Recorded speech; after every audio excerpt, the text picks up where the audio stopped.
Welcome to Too Fond of Books. My name is Janelle and this is a reading roundup. In my reading roundup videos, I just talk about the books that I've been reading recently. This one is a special edition, however, because these are all new releases. These are all books that I read from either NetGalley or Book Sirens, which are both websites where you can request advanced reader copies and then you read the book for an honest review. So let's just dive right into these. I was excited about all of these books. A Certain Darkness by Anna Lee Huber. I've been reading this series from the beginning and I love this series. This is this number 6 in the Verity Kent series, historical mystery set in 1920. These books are told in the first person from Verity's point of view.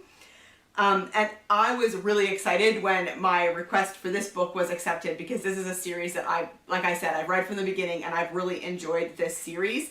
I love the time period and the main character, Verity, is tough and courageous, but she's also vulnerable and flawed. So she's a really likable and understandable character.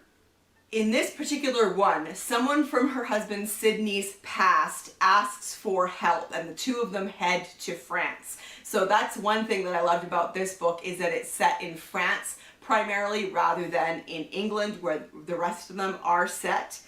I found the book fast-paced and smart with characters that you really care about.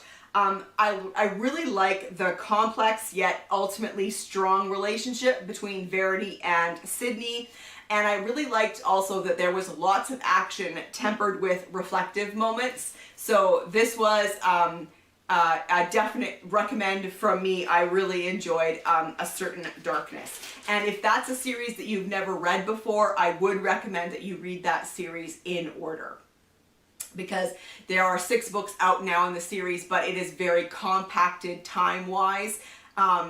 We are only really kind of months away from the events of the first book, so it is a good idea to read that series in order.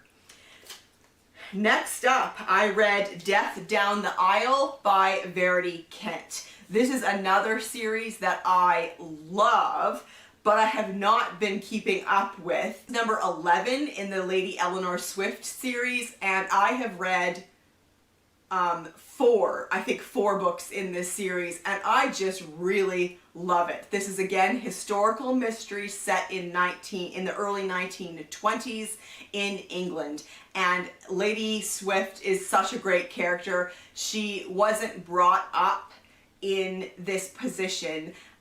She gained it through inheritance, and so her character is great. She's trying to figure out what this new position in her life looks like, and I love the relationship that she has with the staff at her house, especially the butler, Clifford. It's so great. They have just fantastic banter. I felt that readers who were unfamiliar with this series could jump right in with this latest book. The author gives you enough information of the backstory so that you feel caught up as a reader. In Death Down the Aisle, Verity is a bridesmaid for a friend of hers who is getting married, and then the groom is kind of caught off guard by a breach of promise suit that is being brought up against him for a previous relationship. And so her friend asks Lady Eleanor to look into the situation, and then there is a murder. This series is written by a husband and wife writing team, and like I said, I just really enjoy it. I like the way that it's written. I like the dialogue. I love the banter between Eleanor and Clifford specifically, but just in general, I really enjoy the dialogue as it's written in the book, and the mysteries are really good as well. I thought it was a well-paced mystery. I did figure out some of it, but not all of it.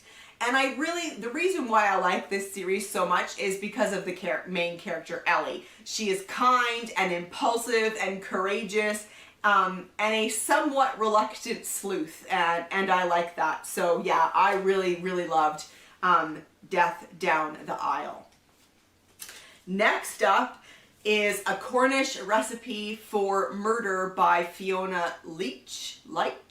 I'm sorry, I'm not sure how to say that last name. This is number 5 in the Nosy Parker series. This is a cozy mystery series set in Cornwall, and that's what attracted me to this book. I've never read anything by this author, and I love books set in Cornwall. So that's why I requested this one.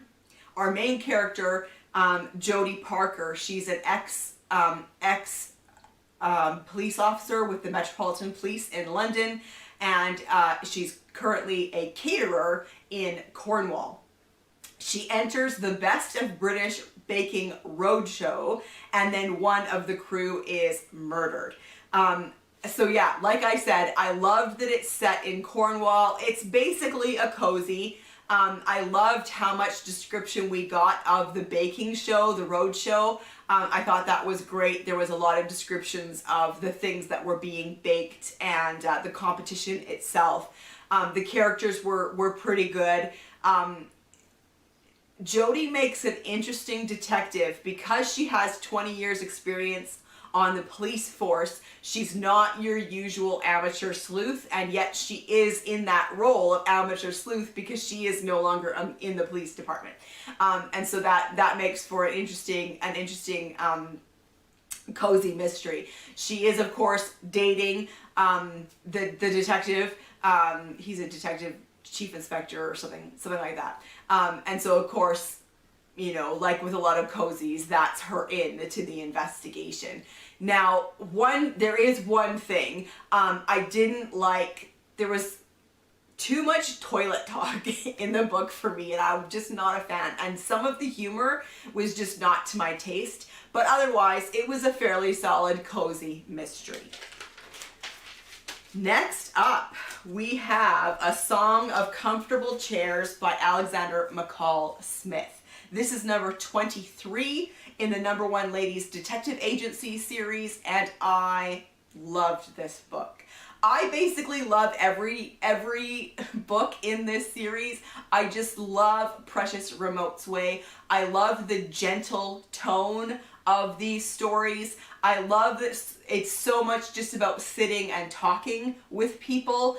I love Precious's outlook on life, her worldview. I love how much she loves Botswana, where this series is set. She loves Africa, specifically Botswana, and it just comes out in that story. And honestly, I believe that Alexander McCall Smith loves Botswana as well, and it just can't help but seep out into the story.